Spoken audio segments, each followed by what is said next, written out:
தமிழ் சொந்தங்களுக்கு வணக்கம். இப்போ நடக்கிற காங்கிரஸ் கட்சிக்குள்ள, தமிழக காங்கிரஸ் கட்சிக்குள்ள நடக்கிற விஷயம் அதிமுகலையோ இல்லை பாஜகவிலையோ நடந்திருந்தா இந்நேரம் ஒட்டுமொத்த தமிழக மீடியாக்களும் அதை வச்சு தான் டிபேட் பண்ணியிருப்பாங்க. எவ்வளோ பெரிய போராட்டம் நடந்துக்கிட்டு இருக்கு. ஒரு பக்கம் ஆசிரியர்கள் போராட்டம், ஒரு பக்கம் அரசு ஊழியர்கள், இன்னொரு பக்கம் செவிலியர்கள், இன்னொரு பக்கம் தூய்மை பணியாளர்கள் போராட்டம் ரொம்ப நாளாக நடந்துக்கிட்டு இருக்கு. ஆனால் அதை பற்றிலாம் எங்கும் பேசாமல் வெறுமனே யாரோட கூட்டணி வெல்லும், யாரோட போவா, விஜய் எந்த மாதிரி தாக்கத்தை உண்டாக்கணும்னு இங்கே மீடியாக்கள் டிபேட் பண்ணிக்கிட்டு இருக்காங்க. அந்த மாதிரி தான் காங்கிரஸில் கட்சிக்குள்ளே பெரிய மோதல் போக்கு போய்கிட்டு இருக்கு.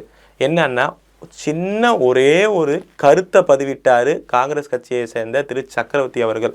இந்த மாதிரி ஊபியை விட, உத்தரப்பிரதேசத்தை விட தமிழக அரசு, அதாவது தமிழ்நாடு தான் போட்டிருந்தார். திமுகவோ எதுவோ ஒரு மேற்கோள் கூட காட்டலை. தமிழ்நாடு வாங்கியிருக்க கடன் அதிகம்னு. அந்த ஒரே ஒரு கருத்துக்கு திமுக கூட எதுவும் பதிலோ கொடுக்கவே இல்லை. அதற்கு முன்னாடி நாங்கள் இருக்கோம் வாங்க வாசன் ஐக்கியாருங்கிற மாதிரி டக்குன்னு ஒரு பக்கம் இங்கே என்னென்னா, தமிழக காங்கிரஸ் கமிட்டியோட தலைவர் அவர் ஆர்எஸ்எஸ் காங்கிரஸ்குள்ளேயே இருக்குது அப்படிங்கிறாரு. இன்னொரு பக்கம் இந்த ஒப்பீடே தவறானது அப்படின்னு சொல்லிட்டு முன்னாள் ஃபினான்ஸ் மினிஸ்டராக இருக்க திரு சிதம்பரம் அவர்கள் சொல்கிறாரு. இது எல்லாமே அவங்க கட்சிக்குள்ளே அவங்க கட்சியாலேயே ஒரு சண்டை போக்கில் போய்கிட்டு இருக்கு பொது வெளியில். இதே நினச்சி பாருங்க, அதிமுக நடந்திருந்தா இரண்டாக பிளவுபட போகிறதா அதிமுக? எடப்பாடியை கழட்டிவிட பார்க்குறாரா ஓபிஎஸ்? இல்லை ஓபிஎஸ்ஐ அதிமுகவை கைப்பற்ற போகிறாராம்பாங்க. பாஜக நடந்திருந்தால் அண்ணாமலை ஒரு அணி, மற்ற பாஜக மூத்த தலைவர்கள் ஒரு அணி, டெல்லி தலையீடு, இந்த மாதிரி முழுக்க டிபேட் பண்ணியிருப்பாங்க. ஆனால் இதை பற்றி எந்த டிபேட்டும் இல்லாமல் கப் சுப்புன்னு இருக்குது ஊடகங்கள். ஒரே ஒரு கேள்வி தான் காங்கிரஸுக்கு. ஏங்க, ஒரு கருத்தை சொல்லியிருக்காரு, அவர் யாரையும் பாயிண்ட் அவுட் கூட பண்ணலை. இந்த மாதிரி இந்த அரசாங்கமோ இல்லை இந்த கட்சியோ என்னன்னு ஒரு பாயிண்ட் அவுட் பண்ணல. ஒரு செய்தியாக அவர் இது மாதிரி பண்ணதுக்கு இப்படி ஒரு தான் கட்சி ஆள் அப்படின்னு தெரிஞ்சும் பொது வெளியில் இப்படி பண்ணுறது நியாயமா? உங்கள் கூட தானே கூட்டணியில் திமுக இருந்தாங்க, எவ்வளோ விஷயங்கள் உங்கள்கிட்டேருந்து வாங்கினாங்க. இதே மன்மோகன் சிங் அவர்கள் அரசாங்கம் இருக்கப்போ 123 டிடி அமெரிக்கா கூட போன்றதுலேருந்து எந்த விஷயத்தில் உங்களோட முரண்படுமோ அந்த விஷயத்தில் அவங்க முரண்பட்டு தான் இருந்தாங்க. கொள்கையை விட்டு எங்கேயாவது அவங்க உங்கள்கிட்ட சமரசம் ஆனாங்களா? அந்த இது கூட ஏன் இப்போ இருக்க காங்கிரஸுக்கு இல்லை? அப்படி என்ன தேவை திமுகவுக்கு காங்கிரஸ் அடி பண்ணிக்கணும்னு? இங்கே காங்கிரஸ்லேயே 2 விதமாக இருக்குது. ஒருத்தருங்க என்னன்னா, இந்த மாதிரி சக்கரவர்த்தி அவர்களா இளைஞராக இருக்காங்க பார்த்தீங்களா, குறிப்பாக அவங்க எல்லாருமே திரு ராகுல் காந்தி அவர்கள் சீனியர் பர்சனாக இருக்காங்க பாருங்கள். அவங்க எல்லாருமே அம்மையார் சோனியா காந்தி அவர்கள் ஆட்களாக இருக்காங்க.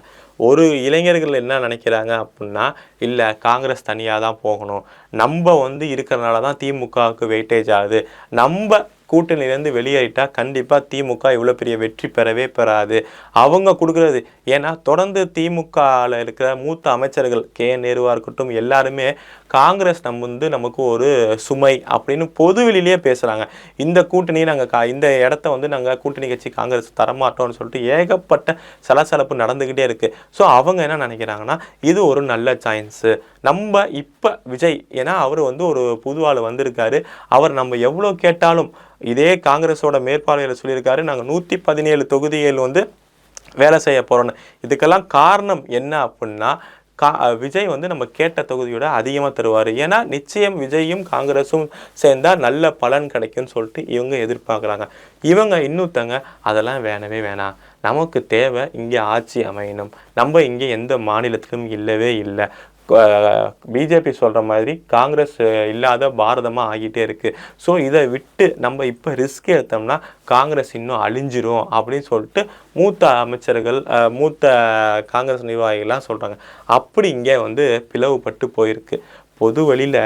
இன்னொன்று, இந்த கூட்டணிக்குள்ளே இன்னொரு சண்டையை நம்ம பார்க்கணும். என்னன்னா, நம்ம மாணிக் தாக்கூர் அவர் என்ன பதிவு போட்டிருக்காருன்னா, எங்களுக்கு தெரியும் இந்த பிரவீன் சக்கரவர்த்தி அவர்கள் போட்டார் பார்த்தீங்களா, அதற்கு ஒரு நாளிதழில் வந்திருக்கு. என்னன்னா, கம்யூனிஸ்ட் தலைவர்களாக இருக்கட்டும், விசிகா இருக்கட்டும், அதிமுக இருக்கட்டும், அவங்க வந்து அவர் மேலே நடவடிக்கை எடுக்க வேண்டும் சொல்லிட்டு அவங்க தலைவர்கிட்ட வந்து கோரிக்கை வச்சதை மாணிக் தாக்கூர் சொல்கிறாரு, எங்கள் கட்சி விஷயத்தில் நீங்கள் இப்போ தலையிடுறது நியாயமா? இதே மாதிரி உங்கள் கட்சி விஷயத்தில் நான் தலையிட்டால் என்ன ஆகும் அப்படின்னு சொல்லிட்டு பொது வெளியில் அவர் கேள்வி கேட்டிருக்கார். இதே கேள்வி பாஜகவோ அதிமுகவோ ஒரே ஒரு விஷயம் தெளிவாக உள்துறை அமைச்சர் திரு அமித்ஷா அவர்கள் சொன்னார், எடப்பாடியார் அவர்கள் தலைமையில் தான் இங்கே ஆட்சி அமையும் அப்படின்னு சொல்லிட்டு. ஆனால் அதை திரிச்சு எத்தனை நாள் இவங்க வந்து விவாதம் நடத்தினாங்க. கூட்டணி ஆட்சியை கேட்கிறது பாஜக, எடப்பாடியார் அவர்களை வந்து தலைமையை ஏற்றுக்கவில்லை அமித்ஷா அப்படின்னு சொல்லிட்டு எத்தனை நாள் விவாதம் நடத்தினாங்க. ஆனால் மாணிக் தாக்கூர் அவர்கள் பொது வெளியிலே போகிறாரு, எங்களோட விஷயத்தில் யாரும் அறிவுரை கூற வேண்டாம், இது நாங்கள் உங்கள் கட்சி விவகாரத்தை தலையிட்டால் என்ன ஆகும் அப்படின்னு சொல்லிட்டு பொது வெளியில் போகிறாரு. ஆனால் உண்மைதான், காங்கிரஸுங்கிற ஒரு கட்சி அதிமுக கூட இருக்கிறனால தான் மற்ற கட்சிகளும் திமுக கூட்டிலேருந்து வெளியேறாமல் இருக்காங்க. சப்போஸ் காங்கிரஸ் வந்து ஒரே ஒரு தடவை டிவிகே குட்டியோ ஏதோ ஒன்று போணுச்சுன்னா ஒட்டுமொத்த திமுக கூடாரமும் காலியாகும். ஆனால் இப்படி ஒரு சமரசம் செஞ்சு இன்னி வரையும் பொது வெளியில் ஒரு திரைப்பட கலைஞர், ஒரு இயக்குனரை வச்சு ராஜாஜியை பற்றி அசிங்கமாக பேசுகிறாங்க, காமராஜர் அவரை பற்றி வந்து கொச்சைப்படுத்துகிறாங்க. இதெல்லாம் தாங்கிக்கிட்டு காங்கிரஸ் எப்படி தனது அடையாளத்தெல்லாம் மறைச்சிக்கிட்டு கூட்டணியில் இருக்காங்க என்னன்னு தெரியல. இப்போ இன்னும் ஒரு படிக்கு மேலே போய் ஜோதிமணி அவர்கள் வந்து நம்ம ராகுல் காந்தி அவர்கள் கனவு காண்றதை வந்து இங்கே தமிழக காங்கிரஸ் வந்து சிதைச்சிக்கிட்டு இருக்கு, ஏன் இப்படி பண்ணுறாங்கன்னே தெரியவே இல்லை அப்படி சொல்லிட்டு அவங்களும் பொது வெளியில் பேசி அது ஒரு பெரிய சர்ச்சையாக போயிட்டுருக்கு. இந்த சர்ச்சைக்கு முழு காரணம் விஜய் அவர்கள் தான்.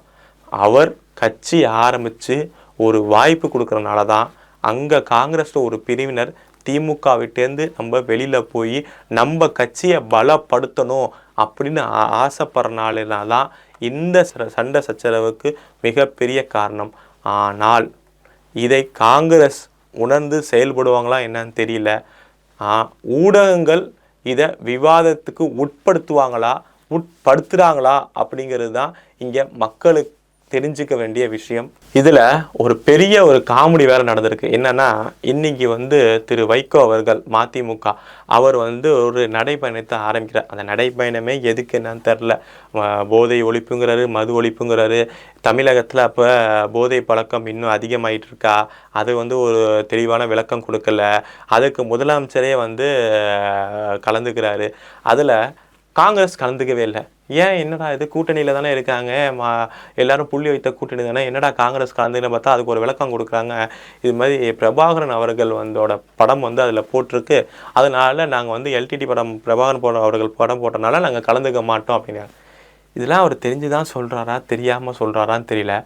பிரபாகரன் அவர்களோட படம் போட்டிருக்கு, நீங்கள் கலந்துக்கல, ரைட்டு.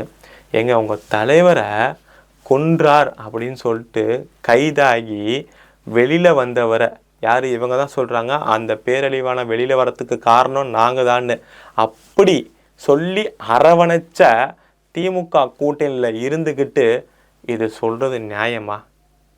உங்களுக்கே சிரிப்பு வர வேணாம்? இதெல்லாம் மக்கள் பார்த்துட்டா இருக்காங்க. நன்றி, வணக்கம்.